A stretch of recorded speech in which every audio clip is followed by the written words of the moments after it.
Hello friends, welcome back to my channel. कैसे हैं आप सब लोग? आशा करती हूँ अच्छे होंगे, स्वस्थ होंगे। हमारी शोल्डर, आर्म होल और नेक विड्थ की सीरीज चल रही है, जिसमें हम अलग अलग शोल्डर पर कितना आर्म होल लेंगे, नेक विड्थ लेंगे और हमने कैसे फ्रंट क्रॉस, बैक क्रॉस लेना है, नेक की विड्थ और उसकी डीपनेस किस तरह से हमारे शोल्डर और आर्म होल के ऊपर अफेक्ट डालती है, ये हमने देखना है। अभी तक हम 14 इंच का शोल्डर, 14.5, 15, 15.5, 16, 16.5 तक कवर कर चुके हैं और आज हमने कवर करना है 13 एंड 13.5 शोल्डर। इसमें जो भी फॉर्मूले लगेंगे वो शोल्डर बेसिस के ऊपर ही लगेंगे। आप चाहे कुर्ती बनाएं, ब्लाउज बनाएं या कोई भी ड्रेस बनाएं, आप इस तरह से शोल्डर लीजिए, आर्म होल लीजिए, कभी आपको प्रॉब्लम नहीं आएगी। सबसे पहले हम बात करते हैं, अगर आपने कोई गारमेंट बनाना है या आपने कोई ड्रेस बनानी है, वो ड्रेस आपकी अगर वो कॉलर वाली है, कॉलर वाली कुर्ती भी हो सकती है आपकी, ठीक है, ड्रेस भी हो सकती है, ब्लाउज भी हो सकता है, ये तीनों चीजें हैं। और कॉलर में हम बात करेंगे बैंड कॉलर, शर्ट कॉलर और कोट कॉलर। कोई भी आपने कॉलर लगाना हो या कोई भी ड्रेस बनानी हो, तो उस केस में हमने शोल्डर कैसे लेना है। अभी हमारा शोल्डर कितना है, 13 इंच है, तो मैं 13 के हिसाब से ही हमने आज देखना है। तो हम शोल्डर कितना लेंगे, शोल्डर मतलब तीरा कितना लेंगे। तीरा हमने कैसे लेना है, इसके लिए फॉर्मूला होता है shoulder divided by 2 plus half inch. Shoulder कितना है, 13 divided by 2 plus half inch आ गया, ये हमारा 6.5 प्लस हाफ इंच 7 इंच आ गया। हमने शोल्डर कितना लेना है, मतलब तीरा कितना लेना है, 7 इंच हम लेंगे। और आर्म होल की अगर मैं बात करूं तो आर्म होल कितना आएगा, सेम एज शोल्डर। जितना हमने तीरा लिया है उतना ही हमने आर्म होल लेना है, मतलब हमारा आर्म होल भी 7 इंच का आएगा।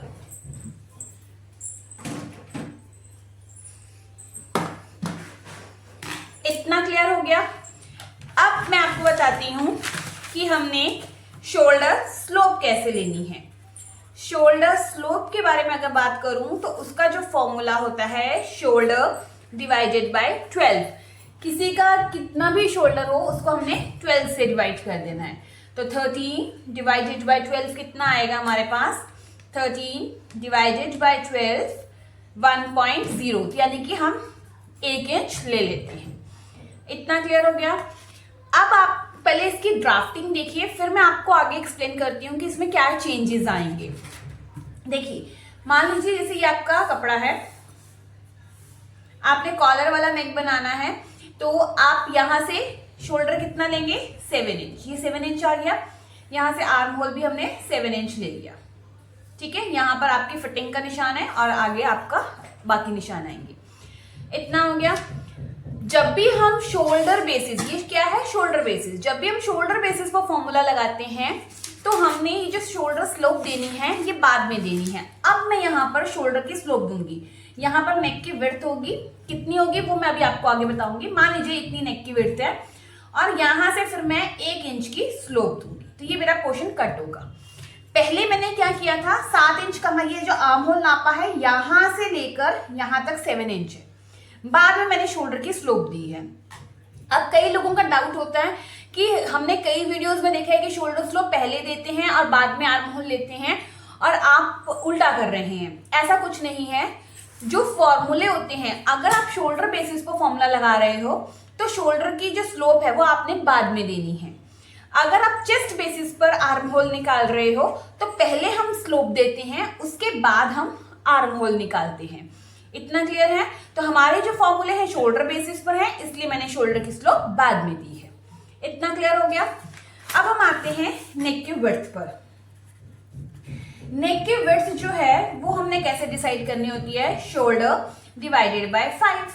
तो 13 को हम डिवाइड करेंगे 5 से, तो कितना आया, 2.6, यानी कि 2.6 है, आप इसको 2.75 पौने 3 भी ले सकते हैं।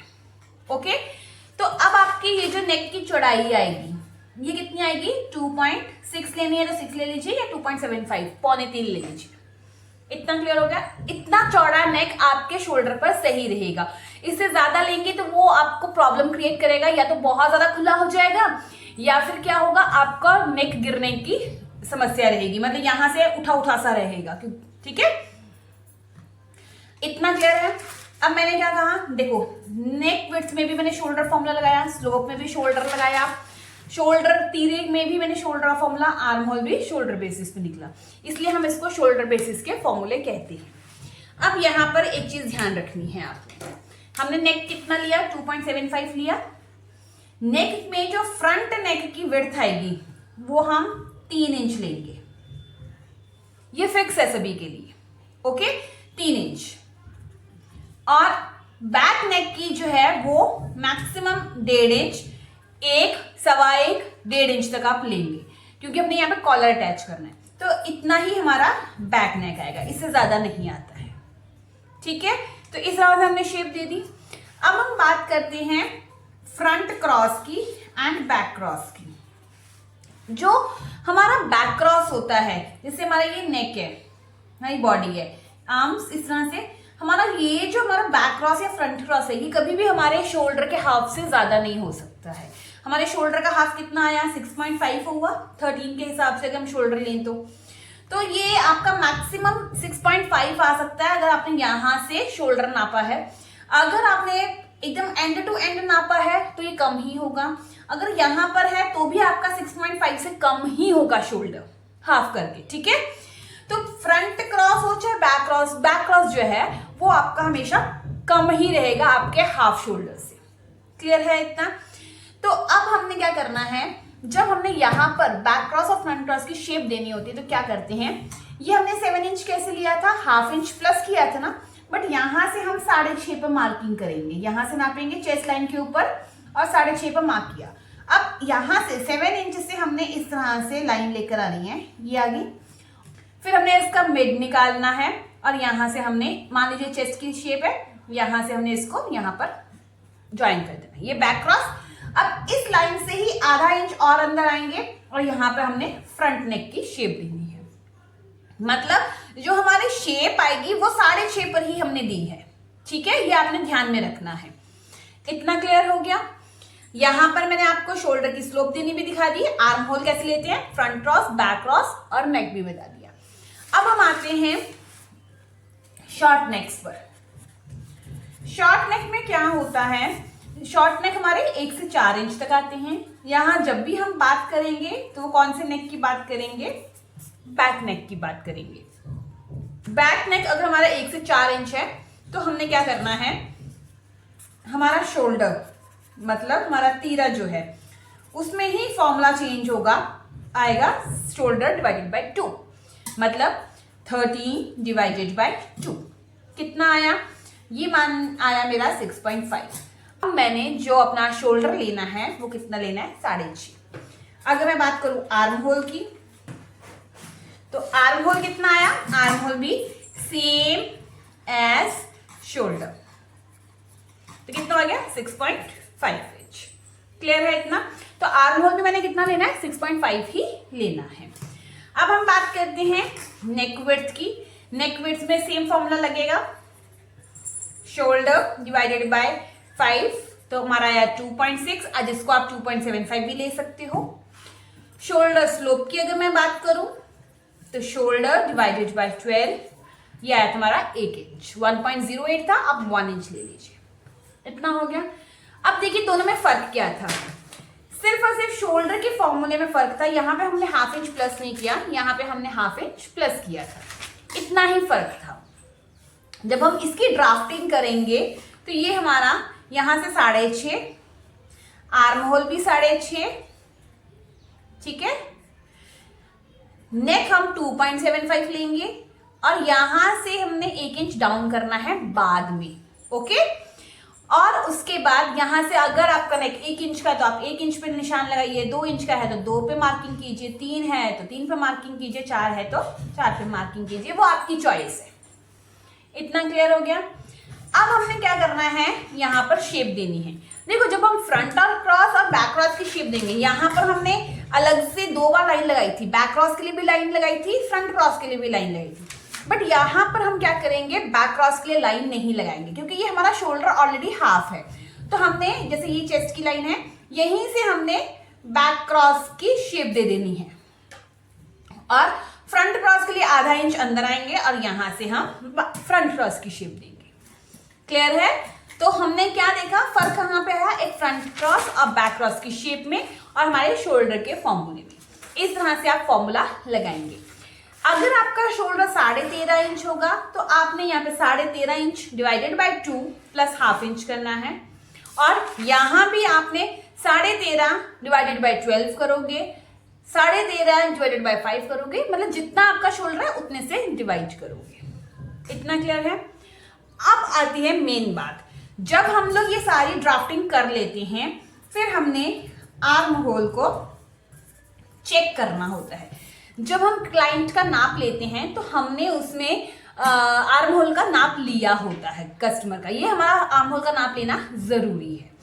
तो जितना भी हमने नाप लिया है, जब हम ये ड्राफ्टिंग कर लेते हैं फिर हमने क्या करना है, मान लीजिए मैं एग्जांपल के तौर पे ले लेती हूँ कि आर्म होल जो है उसका कस्टमर का 15 इंच है, ओके, राउंड में फुल। तो आपने क्या करना है, यहां से 15 इंच तो है रेडी चाहिए, तो 1 इंच हमें एक्स्ट्रा सीम अलाउंस ऐड करना है, तो 16 इंच आपका होना चाहिए arm hole.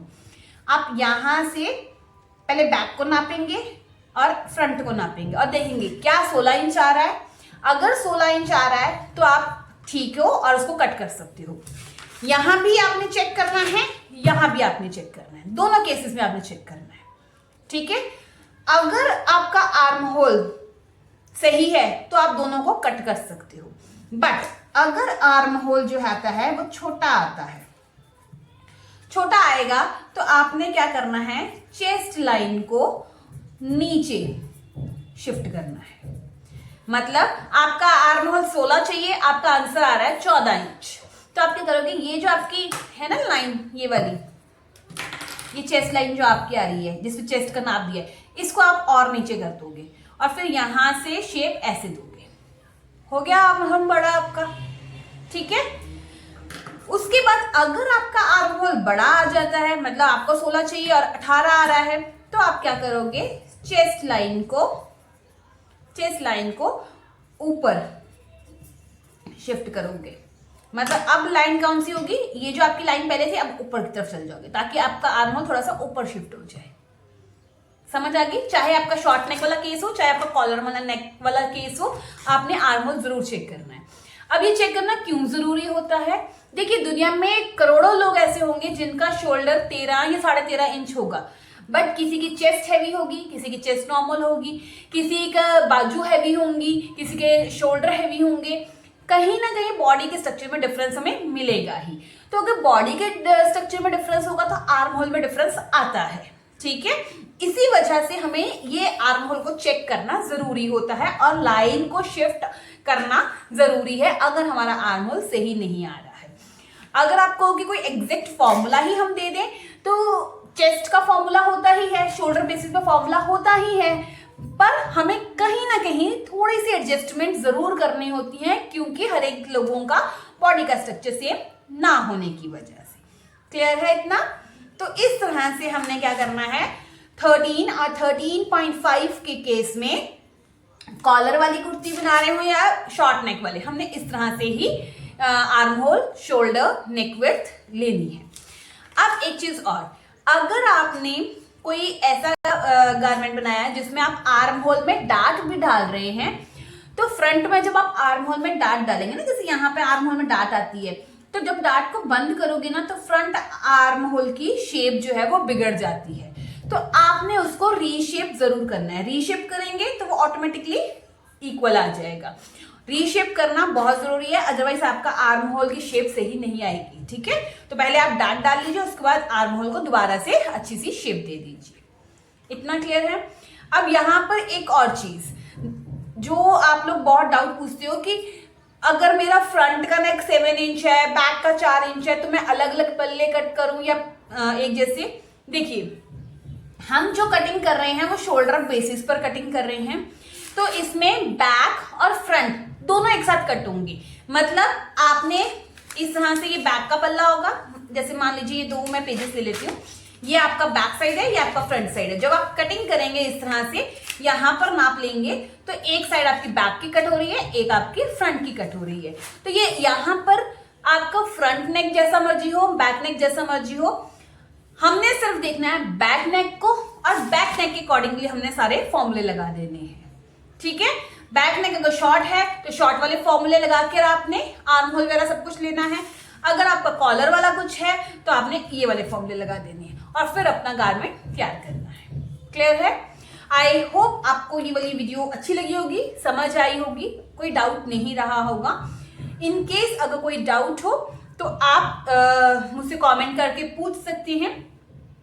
One thing more, इसी में अगर मैं आपको बोलूं कि 17 इंच का अगर हमने शोल्डर लेना है तो यहाँ पर जैसे मैंने ये फॉर्मूले अप्लाई किए हैं, आप सेम फॉर्मूले जहां जहां मैंने 13 लिखा है आप 17 लिख लीजिए, जहां मैं 13.5 लिखूंगी तो वहां पे 17.5 लिख लीजिए। अगर आपका शोल्डर 18 इंच है तो आप 18 इंच के हिसाब से बना लीजिए। तो फॉर्मूले सेम यही रहेंगे, सिर्फ और सिर्फ ये फिगर्स, ये वाली फिगर्स चेंज हो रही है। ठीक है, इस हिसाब से आपने चेंज करना है। क्लियर? तो आई होप आपको वीडियो अच्छी लगी होगी, और अच्छी लगी है तो ज्यादा से ज्यादा शेयर कीजिए। अब हम मिलते हैं नेक्स्ट वीडियो में। Till then bye bye, take care, अपना ध्यान रखिएगा, धन्यवाद।